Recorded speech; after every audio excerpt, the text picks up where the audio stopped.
What is good, fellas? I hope you guys are all having a great day. Today we're talking about the best abilities and superstar X factors you guys need to be using on your team today in Madden 26 Ultimate Team. When it comes to this video specifically, I try to update it towards the end of every single month. If you guys check the calendar, somehow, some way, September is already over. Last time, or the first time we made this video for Madden 26 was the end of August, and at that time, abilities mattered, but they didn't matter as much as they do today. At this point in the game, training is still a little bit expensive, but you are going to want to have all of your abilities used, so 15 AP on offense and defense, and 3 of 3 X factors on both O and D. Something weird about abilities this year is they don't activate every single time. It is super annoying. There is more RNG. It's like a 50% chance that your abilities actually work in the game. It's really weird and I don't love it. I'll have to wait and see if EA patches that or changes that, but as of right now, that's how they work. You are watching this video the day it goes live, so Saturday, I believe the 27th. I am not here just for this day only. Me and my girlfriend's 5-year anniversary, but I will return tomorrow, so do not worry. Before we hop in and talk about the best abilities and superstar X factors in Madden 26, we do have a few quick small things we do need to go over. First things first, we are currently on the road to 15,000 subscribers, so if you guys are new to the channel and you do enjoy daily Madden 26 Ultimate Team content, I feel like you already know what to do. Go down there, drop a like on this video if you have not already, and now that we got that all out of the way, let's hop on over and talk about the best abilities to be using in Madden 26 Ultimate Team. Just as a quick little disclaimer, I'm not a Madden pro, but I do spend an unholy amount of time on this game. I have used and tried out most of these abilities. If you guys have a favorite ability and it did not make the video today, I'm sorry. This is just what I currently would recommend. When it comes to the quarterback position, there are a few different ways we can go about it. We're going to use Tua as today's example because not only does he have these rivalry ability buckets, but he does have every other ability you would want to see on a quarterback. When it comes to my favorite quarterback ability in the game, it is going to be Pocket Deadeye. No matter what quarterback you were using, you need to use this ability. It is one of the more expensive options we have in the game at 6 AP, but it is going to give you perfect pass accuracies while throwing in the pocket. If there's any ability we talk about today and you only have so much training to spend, Pocket Deadeye is the best ability in the game. Say you're more of a scrambler with your quarterback, which now that they nerfed the air truck, it really shouldn't be the way you play this game, but roaming Deadeye also for 6 AP gives you perfect pass accuracy while standing outside the pocket. No matter how much you scramble with your quarterback, you are more than likely throwing the ball from the pocket more than you aren't. Therefore, I am a bigger fan of Pocket Deadeye. And because EA did nerf the air truck, you can no longer spam air truck and get out of the pocket with your quarterback. Nerfed roaming Deadeye in my opinion and made Pocket Deadeye all that much better. QB Playmaker is another really solid ability. If you have to pick between Pocket Deadeye and QB Playmaker, I'm taking Pocket Deadeye every single day of the week. QB Playmaker gives you immediate and precise playmaker reactions from all wide receivers. If you are somebody who playmakers a good bit, this is an ability that we don't really have on that many quarterbacks right now. As we go through the month of October, which is just crazy to say that out loud, I got a feeling QB Playmaker will be available on a few more quarterbacks. So as soon as we get that, this is not a bad play to run. Tua does also get it right here for 0 AP. Not sure what's going to happen to these ability buckets by the time we get to next Tuesday. I would assume these things stay. They just increase in AP. You can technically run QB Playmaker and Pocket Deadeye if I had to guess on Tua. If we were tier ranking abilities, Pocket Deadeye is S tier. I'd say roaming Deadeye and QB Playmaker would be an A tier ability. Now let's move into the B tier abilities. I have Gift Wrap right here for 0 AP. Higher chance to complete passes to undercover targets. Drop passes by wide receivers are very frustrating. Most quarterbacks that are releasing from here on out will have Gift Wrapped in the tier 2 ability slot. In my opinion, this is most likely going to be the best tier 2 ability to run. Also have Inside Deadeye, perfect pass accuracies on throws inside the numbers. If you're using Pocket Deadeye, you don't need to use Inside Deadeye. If you're not using Pocket Deadeye, I would use Inside Deadeye. Pocket Deadeye is just significantly better than anything else we're going to talk about. And then besides that, on a tier 1, I don't mind the tight out ability, especially if you are somebody who throws the ball to their tight end often. Consistent catching from tight ends who beat their coverages. You're building out your AP on your offense and you have 1 AP remaining. This is what I would use, especially if you are somebody who throws the ball to their tight end a lot. Other than that, I don't really love anything else here from the quarterback position. I know some people like Homer, but I'm not a big fan of it. Reduce zone objectives in the home stadium. For 1 AP, it just doesn't seem anything too crazy. When it comes to the X factors, you are going to want to run an X factor on your quarterback. I only recommend you guys run X factors that cost 0 AP. Yes, we have these brand new unstoppable X factors. The way to activate activate them is way too crazy. It's just not worth it. We're not even going to talk about them today. The top 3 X factors from my personal experience is Gambit, faster passes that can't be picked off by AI defenders. Anytime your quarterback can throw the ball at a faster animation, I am going to be cool with that. Dots is going to give you perfect passes on any throw. That's objectively broken. You're getting those blue throws every time. I like run and gun at number 3. Some people like bazooka. Omaha is basically wall hack, so we're not going to talk about that. Run and gun grants you perfect passes while on the run, and bazooka allows you to throw the ball increased by 15 yards. It really comes down to dots and gambit for me, and out of the 2 right now, I would probably go dots. As we go through the month of October, I am going to assume we are going to receive additional quarterbacks that do receive the gunslinger ability. As of right now, I don't even know if Patrick Mahomes gets it. I think he might have it as an unstoppable X factor. Holmes does not get the ability, but for those who are new to Madden, Gunslinger grants you faster throwing animation. It'll go down as one of the best quarterback abilities we need to be using later down the line, and if I had to guess, October is going to be when we start seeing that ability placed on quarterback. As soon as we see it, you guys need to be running it. That ability is always a good time. Let's move over and talk a little bit about the wide receiver abilities. There's like 3 or 4 things I would even consider running. In the tier 1 ability buckets, I don't love anything at all. Like short out elite for 3 AP, way too expensive. If you have 1 AP remaining on your offense and you don't want to run tight out, return man on your kick returner is good. I'm running this on my Keaton Mitchell. He's my running back, but he also return kicks for me. I wouldn't go out of my way to have return man on there. It gives you increased chances to break a tackle on kick returns, but if you have 1 AP, it's not a bad call. Armbar on specific wide receivers like Calvin Johnson for 2 AP is expensive, but not a terrible idea. I think Energizer and Recuperation are the way to go, though. Energizer replenishes stamina after successful skill move, and then Recuperation recovers from fatigue at an increased rate. If you are spamming the ball to one specific wide receiver, those are the abilities you want to have on. Tier 2 is where there actually becomes a decision. It's between Spin Cycle and Mid and Elite. On most wide receivers, Mid and Elite is going to be the play. Improve catching on medium passes inside the number. That means slants, that means post, that means in routes. Any in breaking route that is above, I believe, 8 yards will qualify for Mid and Elite. And then when it comes to Spin Cycle right here, grants steerable spin animations. Any wide receiver, tight end, or running back above 6'4", you need to run Spin Cycle on. Reason that is the glitchy spin is back, but it only is for players who are above 6'4". As of right now, T. Higgins qualifies, Calvin Johnson qualifies. I believe the brand new Hispanic Heritage Month tight end does qualify. There are specific players who have that juiced up spin, and if they get it, you'll want to use it on them.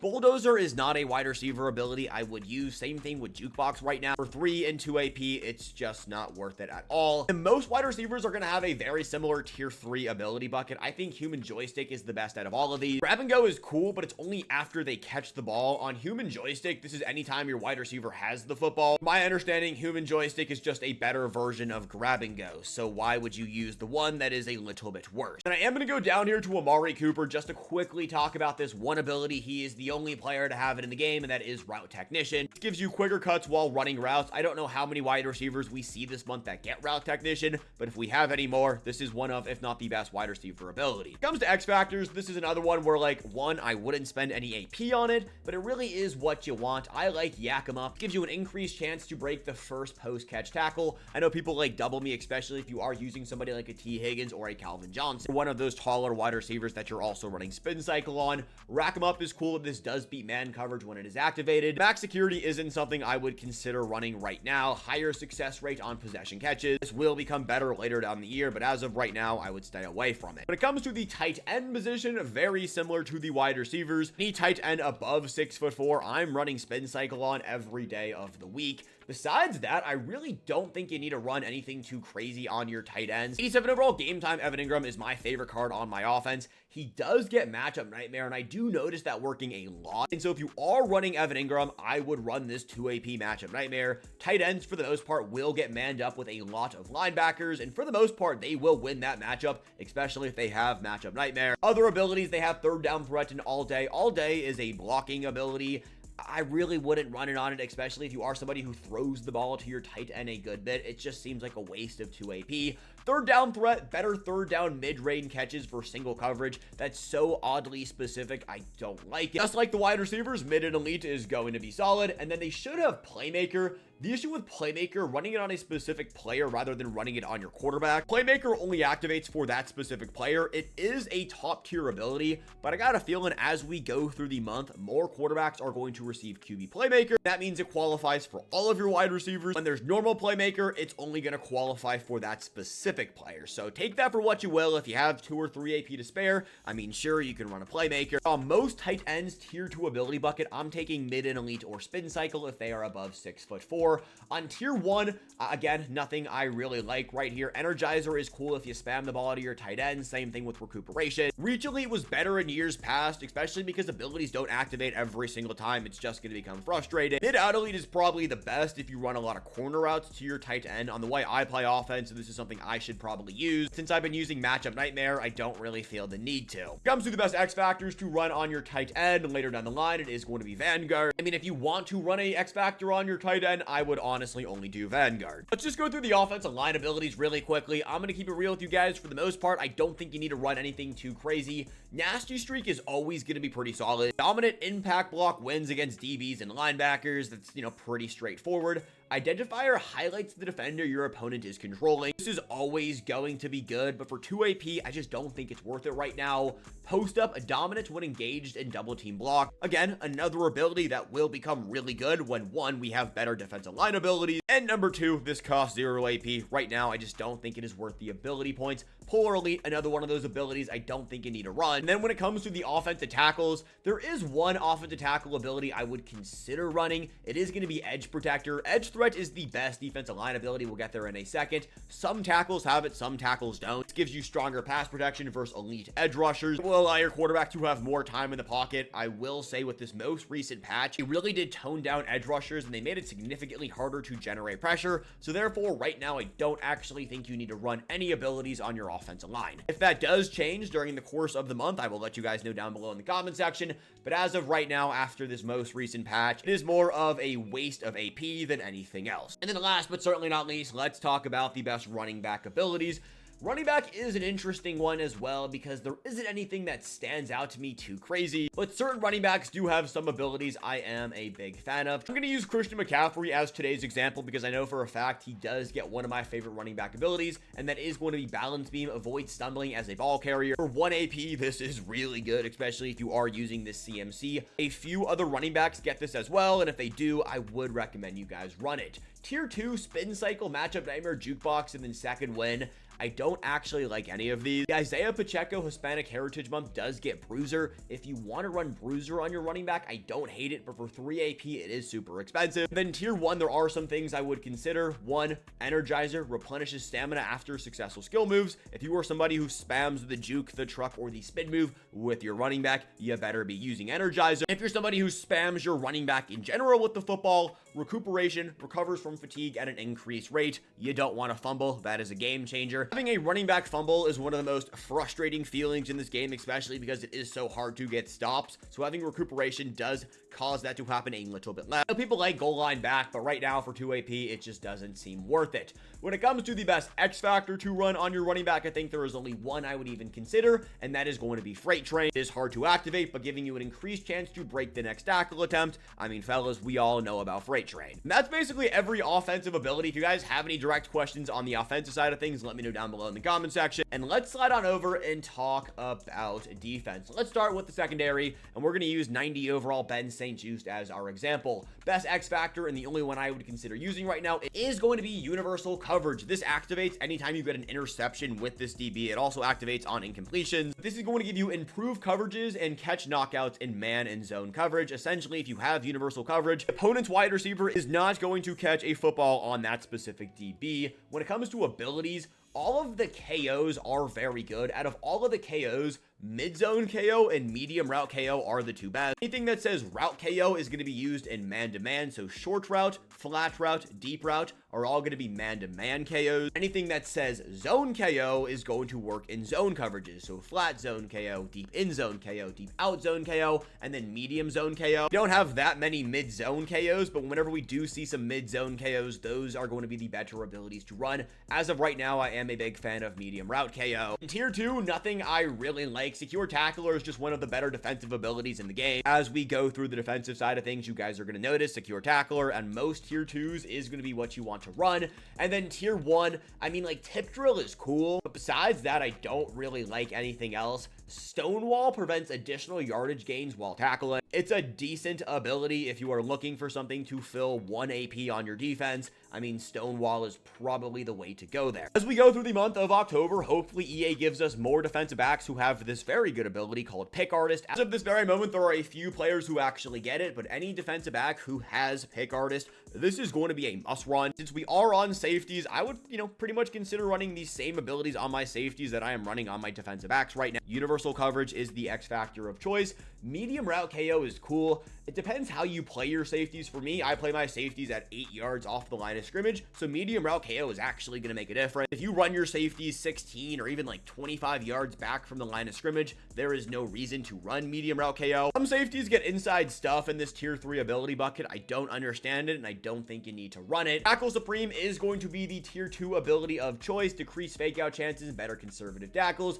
DBs don't get it, but safeties do. Tackle Supreme and Secure Tackler are basically the same thing, but Tackle Supreme is a little bit better. And then tier 1, I mean, Stonewall is cool. Tip Drill, nothing really too crazy right there. Let's talk about user linebackers right now. I'm going to use the Mack Wilson Sr. from the brand new Rivalry promo as today's example. Enforcer, goal line stuff, and flat zone KO. I honestly hate all of these since they are 0 AP. I'd probably run Enforcer just because it gives you an increased chance at forcing fumbles. And just like we talked about on the running back side of things, forcing fumbles is very good. Your linebackers are coming off the edge and they are more of an edge rusher for you. So these are more for the Sam and the Wills out there. Edge threat is the best defensive line ability, or the best ability to generate pressure. If you are sending your backers off the line, obviously edge threat is going to be very good. Flat zone KO, I don't really like. Double or nothing, I haven't tested too much.